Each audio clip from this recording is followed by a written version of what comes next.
Can AI help you with buying a real estate? Well, this is something which we're about to discover today, because more and more I'm having clients saying I've consulted with ChatGPT, or this is what AI said. And I was wondering, can we really believe it? I came out to 3 interesting information, which I'm going to reveal. One of them is positive, one of them negative, and the third one, well, it's a bit of surprise. So make sure to watch this video and let's get into it. I'm using ChatGPT 5.2. I don't have memory on in my profile, and this is an anonymous profile. So hopefully it will provide unbiased information, and let's see how we get started. I am a foreigner living in Prague and I want to buy a property. How do I start? Okay, I like how ChatGPT and the AI generally says, it's a great question, you're good, brilliant idea. Anyway, clarify your goals and constraint. Do this first. Purpose, yes. Type of apartment, apartment or house, area, budget, timeline. Yep, this is a good starting point. It suggests to have a 10 to 15% extra cash for fees, furnishing, repairs, and surprises. I mean, furnishing perhaps, but there are no really other costs with the purchase involved. Confirm your buying rights and purchase structure. This is mainly to avoid cooperative ownership, but equally, if you want to buy as a company, it's very rare. I wouldn't go into this. Get financing clarity. Yes, I would definitely recommend to double check the financing with your bank, or ideally with an independent mortgage advisor who will make sure that you get the best financing on the market. Build your team. Don't DIY this in Prague. I love this. We're full of Czech bureaucracy and Czech language, and you really need a lawyer or someone who you can really trust, ideally, or it has to be with a legal education, who will double check that the contracts are sound and there is no mistake on land registry. Next step is to also check the land registry. This is to be outsourced to a lawyer. Start searching, but understand Prague process. Yeah, I mean, viewings, reservation, purchase contract, the suggested steps are correct. I would definitely focus on the financing just to make sure that you can get really the financing you want. I agree, but I think this outcome is pretty accurate. I would give it 9.5 out of 10, close to 10. So yeah, Robin improves. In round 2, I'm going to ask for specific suggestions to apartments I want to buy. And let's say I am looking to buy a flat in Žižkov for under 8 million Czech crowns and ideally 3kk. Let's see. We have some answer here, and Žižkov plus budget 8 million for 3kk. Very specific and doable. Doable. Žižkov these days, maybe. 3 rooms total, 3kk. I like how it explains what 3kk actually means. In Czech Republic, we have 3kk or 3 plus 1. It's a different type of property. And what does it say? It would have to be small and it needs renovation or not prime Žižkov or worse building condition. Okay, it suggests 3kk in Žižkov for 8.7 million. All right.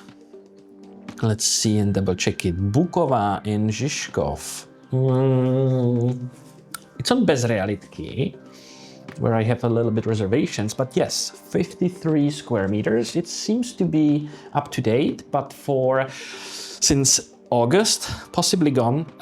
But yeah, this is a real property. Good job for finding something realistic.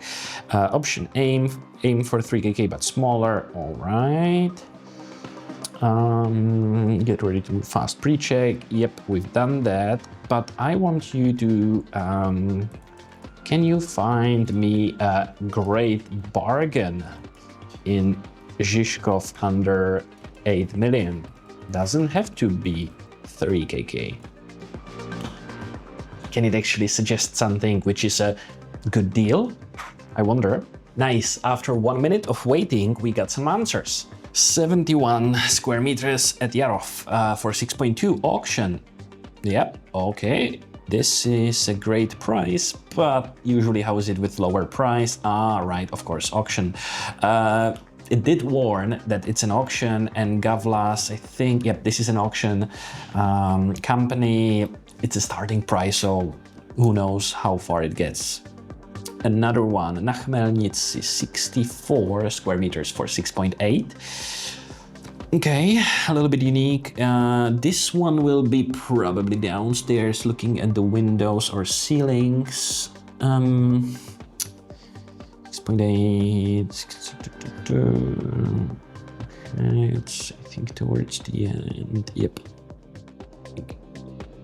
If you're wondering, here is Ohrada. So this is really the end of Žižkov. It has been there since almost for a year. I don't know if this is really a good deal, because if it would be a good deal, then it would be obviously already sold. So I'm missing this one. Buy and live options, less weird. Okay, Želivského.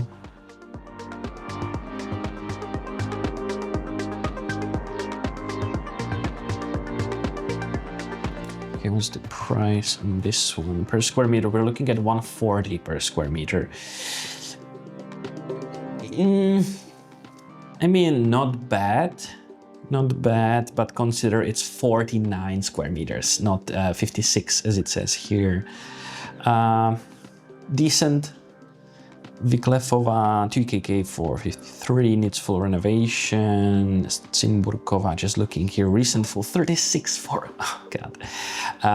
Blaníková.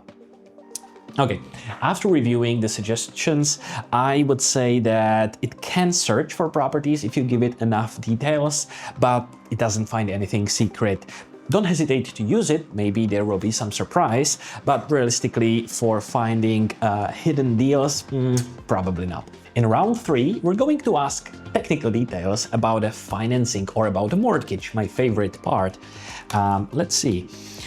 I am a foreigner and I need a mortgage. What is the mortgage process in the Czech Republic? I like how it provided a real step-by-step mortgage process in a Czech Republic. Dude, you're speaking to a mortgage expert here, so I'll double-check whatever you're saying. Big picture, how it works. A hypotéka, yep, secured by zastavní právo, indeed. Step-by-step mortgage. Affordability, 1 to 7 days. True. Before you pay reservation, you should do a pre-check with the bank or mortgage advisor. Yes, this is what we call a pre-approval. Share your details with the broker or with the bank, and ideally submit the application to the bank to make sure that they didn't miss anything. Estimated mortgage amount, expected interest rate, foreigner eligibility. It's a big thing because in some banks you might need a permanent residency or they don't provide the level of financing you might need. So don't go with assumptions, don't go what your friends say, consult with either the bank directly or with independent mortgage advisors. Okay, step 2, reserve a property but protect yourself. Once you find a flat, you sign a reservation agreement, you pay reservation. This is the moment where people might lose money if mortgage fails. Yeah. What to insist on, a non-negotiable. Reservation contract must include a clause that the fee is refundable if mortgage is declined. In real life, this is accepted in about 20% of cases. So don't insist on it unless it's a real deal breaker for you, or if your profile is very specific, or if you know that the property will be sold to you. Because if you put this condition and other buyers will not, even if they offer maybe a lower price, realistically, the agency or the owner might prefer to sell it to them because this is an open loophole which they have no influence on. And that's why it's accepted in about 20% cases. So it suggests non-negotiable. It's a good thing to have there, but I wouldn't insist on it. Submit mortgage application, 1 to 2 weeks, passport, residency permit, employment contract, bank statements, yep, documents related to the property. That's correct. This is the typical list of documents you will need. If documents are in foreign language, banks may require official translations. Can do.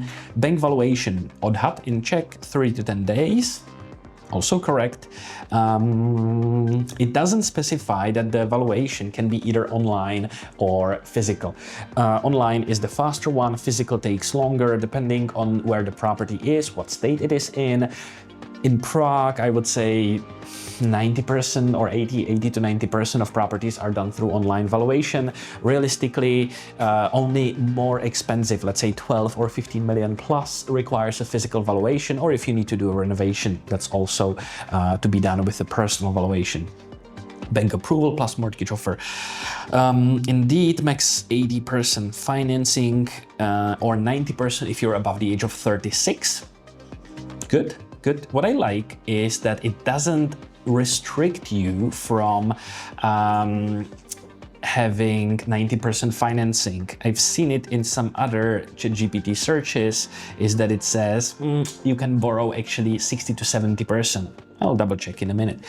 Signing purchase, contract, escrow, official transfer, yeah, mortgage drawdown, that's correct.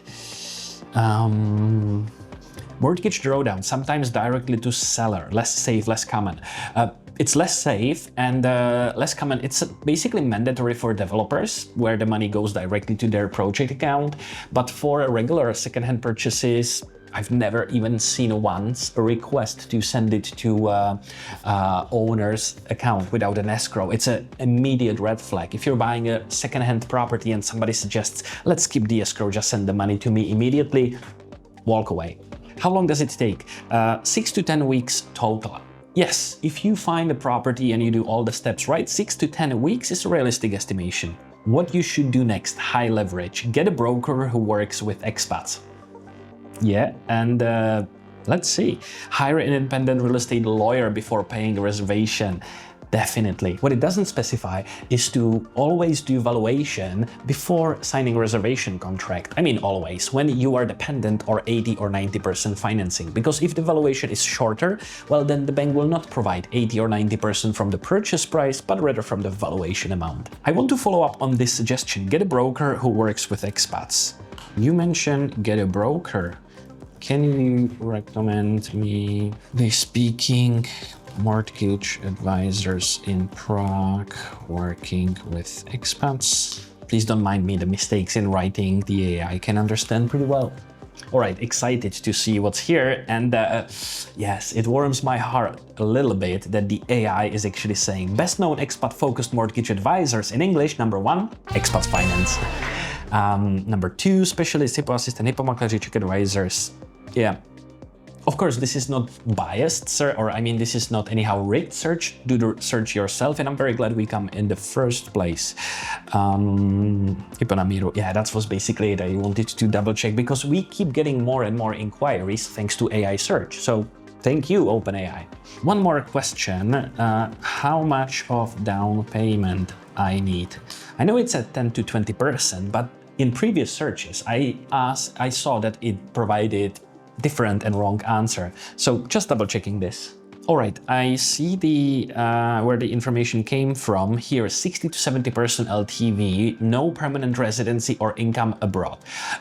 This is not true for no permanent residency. Even if you don't have permanent residency, you can get the same loan to value in most banks. But it doesn't restrict you that because you don't have permanent residency, you have to invest more money more money to get to 60 or 70% LTV. So this is not true. And income abroad, it doesn't restrict the LTV. It does restrict it in other ways, but not in the LTV. So this is the information I wanted to show you. Watch out for, because somebody mentioned it on some website before, and unfortunately the AI is taking into consideration. So no, this is not correct information. One more follow-up question I would ask is, which banks are the most expats friendly? Which banks are the most expats friendly? I think I should have added context of a mortgage, because what it says, UniCredit, Raiffeisenbank, Komerční banka. Well, the two first banks, they are the worst when it comes to accepting foreigners for a mortgage. I'm not saying they're bad banks as such, but they have the strictest methodology for accepting foreigners. Expat friendly depends on your profile, income from outside. It seems like it took into consideration we're talking about a mortgage, but the information is incorrect. Use a broker who works with all major banks like Expats Finance. Which banks are the cheapest for a mortgage. There is no single cheapest bank for everyone. This is definitely true because the information or the rate depends on what is it that you actually want, what's your volume of the mortgage, what fixation. And fixation is something the AI didn't mention in the previous answer. If you get, that's good. If you get 4.2 to 4.4, that excellent negotiated promo level. Very good. I have to confirm that these days, we're in January 2026, 4.2 to 4.4 is indeed excellent negotiated promo level answer. 4.4 to 4.8 good, 5.2 basically anything above 4.8 is bad. 4.5 on average, I would say 4.2, 4.4 is good. Use a broker to shop banks. Yes, we can negotiate a discount, so working with advisor, it's helpful in this way, but equally, if you're good with negotiations, we can end up with the same rates. I don't want to pretend anything, but the added value of a broker is that we mainly save you time and we know what are the right questions to ask and with who. I'm very intrigued by what it suggested me. Your citizenship, your income, currency, employment versus freelancer down payment. This is my specialization, so let's go with the most common profile. I'm an Indian national looking to get 90% financing for 9 million. Mortgage, my income is 100,000 Czech crowns net, and I'm working full-time in Novartis. I look for 3 years fixation. What rate will it suggest? The best rate for this profile would be 4.39 from Komerční banka. 95% certain these days. Let's see what AI thinks. I would be very surprised if it says correctly. There are additional discounts available if you are, for example, using a life insurance or mortgage insurance, or you're buying from a developer. It can get you to 4.29 or 4.19 in the really best case scenarios. But realistically, 4.39 will be a good offer. Anything below is very, very good. Applicant under 36 is possible only if you're under the age. Right. Not always. Even if you're above the age of 36, you can still get 90% financing. You just need to ask for exception. The AI doesn't know that, but realistically, every time we asked for exception, last year it was at least 5 cases, we always got the exception for a client to get 90%. So officially, you're not able to get 90% if you're above the age of 36. Realistically, it's happening. All right, we have answered, and it suggests at 90% financing to go with UniCredit, 3 years fixation at 4.79. The thing is, it doesn't know all the discounts. I think 4.79 is the base rate these days at UniCredit. You should be able to get lower, but not as low as in Komerční banka. Komerční banka 4.39 these days if you're under the age of 36, and it doesn't even mention it here, so don't use AI for asking for the best rates in which banks it is available at the moment.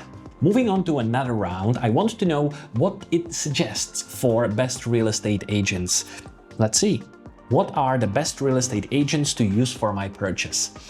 Usually, you are not using agents for the purchase. I know in America, it's very common that you have a buyer's agent, there is a seller's agent, buyer's agent. In Czech Republic, there are companies offering this service. And let me have a look what it suggests. Moves fast, solid, established, blah, blah, blah. Indeed, Lexus, okay.